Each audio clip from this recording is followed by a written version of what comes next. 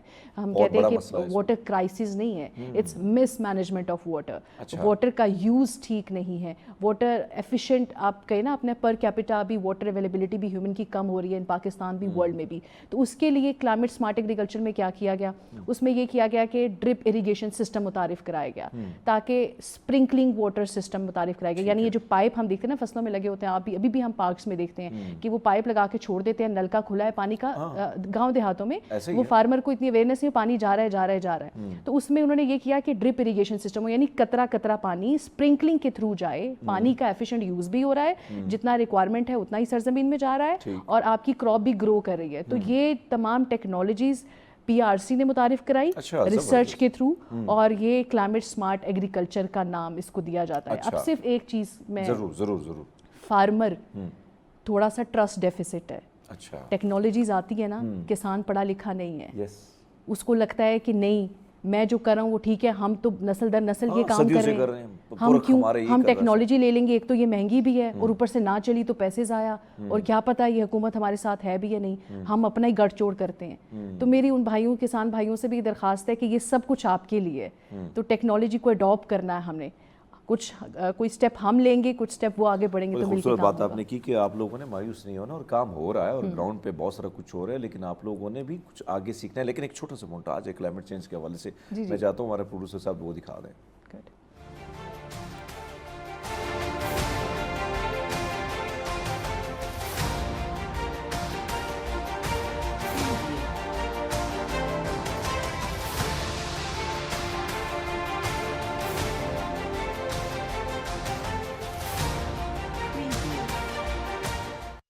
ہے نا, اس ویژول میں آپ نے دیکھا کہ بہت سارے لوگ جو ہیں, کیونکہ گرمی اتنی زیادہ ہے, کوشش لوگ پھر مشروبات پینے کی طرف جاتے ہیں. کسی نے میری طرح جو دستار باندھی تو پانی چھڑک لیتے ہیں, کچھ نہ کچھ کرنا ہوتا ہے, اپنے آپ کو بچانا ہوتا ہے.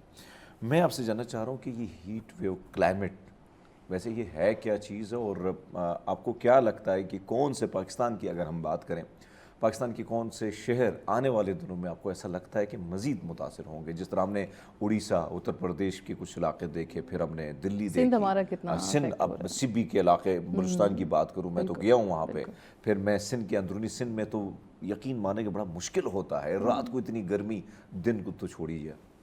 کلائمیٹ چینج کہ لوگوں کو لگتا ہے کہ جو اسموگ ہے نا, جو تحفہ آتا ہے سردیوں میں, جیسے گرمیوں میں ہیٹ ویو ملتا ہے ہمیں, تو سردیوں میں اسموگ ملتا ہے اور گرمیوں میں ہیٹ ویو ملتا ہے. یہ کلائمیٹ چینج کی وجہ سے ہم نہیں کہہ سکتے کہ پیورلی ریزن کلائمیٹ چینج ہے, indirectly climate change is reason. وہ کیسے میں بتاتی ہوں. اسموگ کہتے ہیں, جیسے میں تھوڑا سا ایکسپلین کروں, اسموگ کہتے ہیں ہم, ہاں, دھند اور دھواں, دھند سردیوں کی وجہ سے اور دھواں آلودگی کی وجہ سے. وہ آلودگی جو ہے نا, فیکٹریز میں اضافہ ہو گیا, پھر آپ کی ٹرانسپورٹ میں اضافہ ہو گیا. لاہور سب سے زیادہ متاثر ہوتا ہے, سب سے آلودہ ترین شہر بھی قرار دیا جاتا ہے لاہور کو. تو وہ آلودگی, وہ دھند اور آلودگی جب ملتی ہے تو وہ اسموگ کریٹ کرتی ہے. تو indirectly climate change is reason. اچھا, اب بات کر لیتے ہیں ہیٹ ویو کی, جس سے آج تک ہم آج کل 2-4 ہو رہے ہیں. سندھ سب سے زیادہ متاثر ہوتا ہے, ٹمپریچر بڑھ گیا. یہ جو گرمی کی شدت میں اضافہ ہے نا, اس کو ہم کہتے ہیں ایکسٹریم ویدر ایونٹس. یہ کلائمیٹ چینج کا فینومینا انڈائریکٹلی ہو گیا. اب یہ جو ہم اسلام آباد میں بیٹھے نا, تھوڑے بلیسنگ فیل کرتے ہیں کہ درخت ہے, بالکل یہ درخت ہے, پہاڑوں کے ساتھ ہیں ہم. تو جو درخت ہے نا, بیسکلی وہ کردار ادا کرتا ہے. جو زہریلی گیس ہے نا, جو کاربن ڈائی آکسائڈ ہے, the main reason of climate change یا گلوبل وارمنگ آپ کہہ لیں, ناٹ کلائمیٹ چینج. کاربن ڈائی آکسائڈ درخت اپنے اندر ایبزارب کر لیتا ہے اور آکسیجن ریلیز کرتا ہے. وہ فریش ایئر ہمیں مل جاتی ہے to breathe actually in environment. وہ آپ نے دیکھا ہے جہاں پر درخت ہوتے ہیں نا, وہاں پر تھوڑی ٹھنڈک بھی آپ کو محسوس ہوتی ہے. تو وہ ٹمپریچر اپنے اندر ایبزارب کر لیتے ہیں, گرمی کی شدت میں کم ہو جاتی ہے. اس لیے ہم کہتے ہیں پلانٹیشن کرنی چاہیے. اب اگین میں یہ کہوں گی کہ اب کلائمیٹ چینج ہے, یہ ہیٹ ویو ہے, ہیومن ہیلتھ پہ اس کا اثر ہے, اسموگ کا بھی ہے, ہیٹ ویو کا بھی ہے.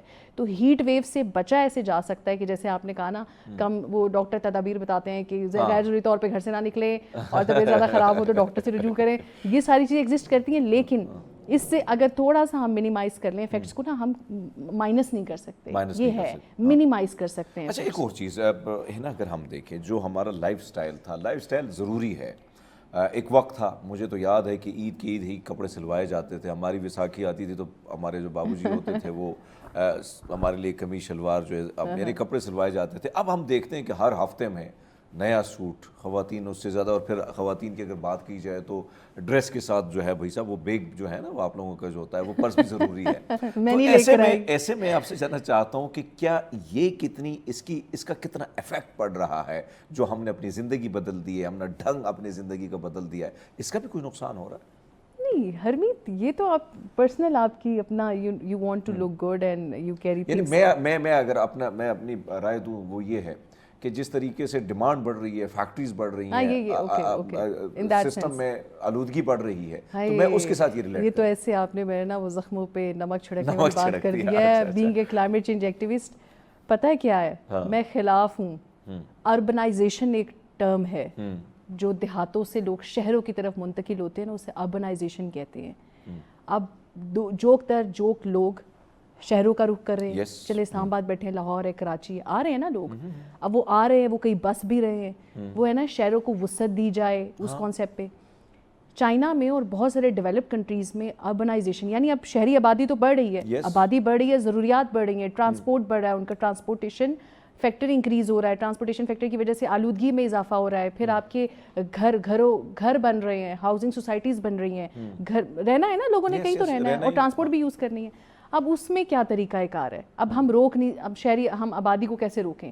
پھر ہم اب شہری آبادی آ گئی, اب اس کو ہم کہاں پہ شفٹ کریں, کیسے مینیج کریں؟ تو کاؤنٹر کرنا کلائمیٹ چینج اب کیسے؟ ایک ٹرم یوز ہوتی ہے ورٹیکل اربنائزیشن, یعنی آپ نے دیکھا ہے کہ یہ پوری بلڈنگ ہم نے بنا دی, اس کے ساتھ بھی ایک بلڈنگ بنا دی, ایک پورشن بنایا, 2 پورشن بنایا. تو ڈیولپ کنٹریز میں یہ کانسیپٹ ہے کہ اگر شہری آبادی نے رہنا ہے اور آبادی کو آپ نے مینیج کرنا ہے تو آپ ورٹیکل اربنائزیشن کی طرف جائیں, ناٹ ہاریزونٹلی. آپ بلڈنگز بڑی بڑی بنائیں, فلیٹس ہوتے ہیں نا, آپ نے ایک بلڈنگ, تو بجائے اس کے کہ آپ ایریا کور کریں, وہ آپ اپنے ایگریکلچر لینڈ سے کور کریں ایریا, وہ آپ ٹریز لگائیں, بجائے اس کے کہ آپ وہ انفراسٹرکچر ڈیولپ کریں. ایک چیز آپ نے جو بات کی, اب جو ہم پاکستان میں دیکھ رہے ہیں جس طریقے سے کانکریٹ بچھائی جا رہی, بڑی تیزی سے بچھائی جا رہی. مجھے یاد ہے کہ لاہور ہم جاتے تھے نا, ننکانہ صاحب جاتے تھے, تو لاہور پہلا پڑاؤ ہمارا ڈیرہ صاحب کا گردوارہ ہے, وہاں پہ ہوتا تھا. تو مجھے یاد ہے کہ ہر طرف سے درخت, چرند پرند مجھے نظر, اور بڑی مزے کی وہ چہچہاٹ ہوتی تھی, خوبصورت چھاؤں بھی ہوتی تھی, ٹھنڈک ہوتی تھی. اب لاہور میں آپ جائیں تو جیسا آپ موٹر وے میں, یعنی آپ کو پتہ ہے کہ اب لاہور آنے والا ہے, اس سے پہلے سوسائٹی شروع ہو جاتی ہیں. اس کا ایگریکلچر پہ کتنا اثر پڑے گا آنے والے دنوں میں فوڈ کے حوالے سے, اور پھر یہ جو کلائمیٹ چینج جس پہ آپ کام کر رہی ہے, اس کا کتنا, یعنی اس پر یہ اثر انداز ہو رہے ہیں؟ بہت اثر ہو رہا ہے اور بہت اثر ہوگا. This is an alarming situation now. یہ میں نہیں کہہ رہی, ایک انٹرنیشنل میگزین کا کوٹیشن کوٹ کرتی ہوں, terrorism is not big issue as far climate change is now. You know, اتنا انٹینسٹی بڑھ گیا, یہ الارمنگ سچویشن ہے. پاکستان سب سے زیادہ افیکٹ ہو رہا ہے, کنٹریبیوٹ سب سے کم کر رہا ہے. یہ climate change is merely a war between developed, under developing nations. ہرمیت دیکھیں آپ, developed nations have developed now. انہوں نے جو فیکٹریز لگانی تھیں, جو بھی انفراسٹرکچر ڈیولپ کرنا تھا وہ کر لیا. اس کا خمیازہ بھگتا ڈیولپنگ اور انڈر ڈیولپ نیشن نے, جو بھی گرو کر رہے تھے اور سب سے زیادہ افیکٹ ہو رہے ہیں, اور ہمارے جیسے ملک. ایگزیکٹلی. تو ہم اسی لیے ہم کہتے ہیں کہ وہ تو ڈیولپ کر کے at which cost, at our cost, یہ بھگتنا ہمیں پڑ رہا ہے. تو یہ چیز ہے. اور جو آپ کہہ رہے ہیں نا کہ آنے والے دنوں میں ایگریکلچر لینڈ کو اگر اس میں لنک کروں میں, بہت افیکٹ پڑتا ہے. آپ دیکھیں کہ ایک لینڈ جہاں پر ایگریکلچر آپ کا گرو کر سکتا ہے, مختلف کراپس ہیں, ہمارا ویٹ ہے, بلوچستان کی بات کریں, کوئٹہ کی بات کریں, Pakistan is a blessing in terms of climate. وہ ایسے کہ ہر سرزمین میں, ہر صوبے میں, ہر کلائمیٹ کے اکارڈنگلی ہماری کراپ سپیشیز ہیں جو گرو ہو سکتی ہیں, اور سرپلس میں, یعنی وافر انداز میں, اتنی کہ آپ امپورٹ کو چھوڑیں, آپ سرپلس میں جا کے آپ ایکسپورٹ کریں پاکستان سے. ہم چاول کی نئی ورائٹیز, اور یہ ہے کہ ییلڈ بڑھے, پروڈکشن زیادہ ہو, ایسی کراپس ہم کلائمیٹ ریزیلینٹ ورائٹیز بھی. ابھی یہ جو آپ کہہ رہے ہیں نا ایگریکلچر پہ افیکٹ, تو اس کے لیے ورڈ یوز کیا جاتا ہے کلائمیٹ ریزیلینٹ ورائٹیز.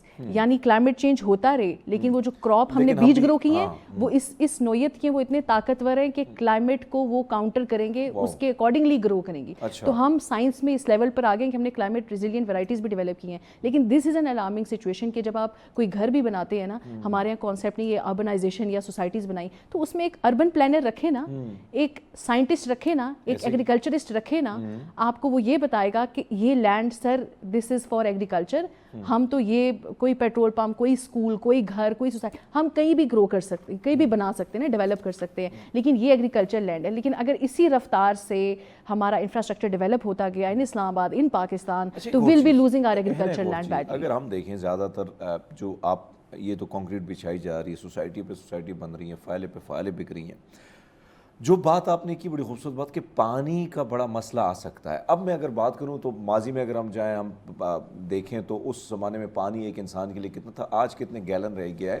اب ہم آبادی کی بات کریں تو وہ کوئٹہ کا, آپ نے وہ خبر پڑھی ہوگی کوئٹہ کے جان محمد نے 60 بچے پیدا کیے, اور اب وہ مزید کہہ رہے ہیں کہ 100 تک میں نے وہ کرنا ہے, یعنی سینچری مارنی ہے, ریکارڈ, ہاں ریکارڈ توڑنا ہے. یہ جو ریکارڈ پہ ریکارڈ, تایا, چاچا, ماما, کزن وغیرہ میں ریکارڈ پہ ریکارڈ بن رہے ہیں, اس کا کتنا نقصان ہوگا, اور کیا ہم اپنی آنے والی نسلوں کو کس تباہی کے دہانے پر کھڑا کریں, اس چیز کو کتنا سمجھنا ہوگا, سوچنا ہوگا اس بارے میں. حرمیت یہ آپ نے بات کی تو میں بھی, مجھے اس سے یہ بات یاد آ گئی اور میں بتانا چاہتی ہوں. ہم کہتے ہیں نا ایگریکلچر لینڈ ہے, کیا کر رہا ہے ایگریکلچر, پاکستان کی اکانومی ایگریکلچر بیسڈ اکانومی ہے جناب. یہ جو آپ بچے ہوئے ہیں نا, یہ جو ہم چل رہے ہیں نا, یہ خوراک کی وجہ سے چل رہے ہیں, یعنی ایگریکلچر کی وجہ سے چل رہے ہیں. حرمیت آبادی بڑھ گئی ہے, خود ہی آپ بتا رہے ہیں, لوگ ایکسیپٹ کر رہے ہیں. تو کیا آپ کو لگتا ہے کہ ایگریکلچرسٹ نے کچھ کیا نہیں, اداروں نے کچھ کیا نہیں؟ اگر کچھ نہیں کیا تو اتنی آبادی آپ کی جو بڑھ رہی ہے اور آپ ریکارڈ پہ ریکارڈ بنا رہے ہیں, وہ کہاں سے کھا رہے ہیں؟ تو ہم ہماری جو پروڈکشن تھی نا, ییلڈ تھی, ہم ایگریکلچر لینڈ سے لے رہے تھے. کسان کی بھی محنت ہے, اداروں کی بھی محنت ہے, وہ کراپ ورائٹیز کی بھی وہ جو ہم گرو کرتے ہیں, اسی کی وجہ سے جناب آپ کی جو آبادی بڑھ رہی ہے نا, ہم ان کو کھلا رہے ہیں, تو پاکستان کو ہم پال رہے ہیں. یعنی آبادی کو کنٹرول کرنا ہوگا, ہے نا. لیکن جاتے جاتے آپ مختصر سا پیغام دیکھنے والوں کو آپ کیا پیغام دیں گے کلائمیٹ چینج کے حوالے سے؟ کلائمیٹ چینج جناب ایک گلوبل فینومینا ہے, اور اس سے ہم بچ نہیں سکتے, لیکن اس سے ہم لڑ سکتے ہیں, اور وہ لڑ ایسے سکتے ہیں ٹو کاؤنٹر کلائمیٹ چینج. جیسے ایگریکلچر لینڈ کی بات کریں, واٹر ریسورسز کی بات کریں, تو اٹس اس, یہ ٹو وے ٹریفک ہے. It's if government is playing their role, one should come ahead اور ان کے ساتھ مل کر کام کریں. تو تنقید کے بجائے آپ میرے خیال میں مل کر کام کریں تو we can counter this climate change, and Pakistan is doing great job when we talk about climate change effects. Thank you. بڑا خوبصورت پیغام حنا چودھری نے دیا, اور میں سمجھتا ہوں کہ ضروری ہے کہ حکومت کی طرف صرف نہ دیکھا جائے, بلکہ اپنی ذات کا سوچا جائے, خود بھی سوچا جائے کہ ہم کیا کر سکتے ہیں, کون سی ایسی چیز ہے جس میں ہم بہتری لا سکتے ہیں. کیونکہ یہ ملک ہمارا ہے, یہ ملک ایک گھر کے مانند ہے. اگر ہم گھر کا اپنا سوچ سکتے ہیں تو وائی ناٹ ہمارا ملک. تو میرے خیال میں ہم سب نے کام کرنا ہوگا, اور بہت ساری چیزیں خاص کر جو آبادی کے حوالے سے ہم بارہا پیغام دیتے ہیں, آپ نے اپنے بچوں کو آگے پڑھانا ہے, ان کو ایجوکیشن دینا, ان کو اچھی تربیت دینا, ایک اچھا انسان بنانا ہے.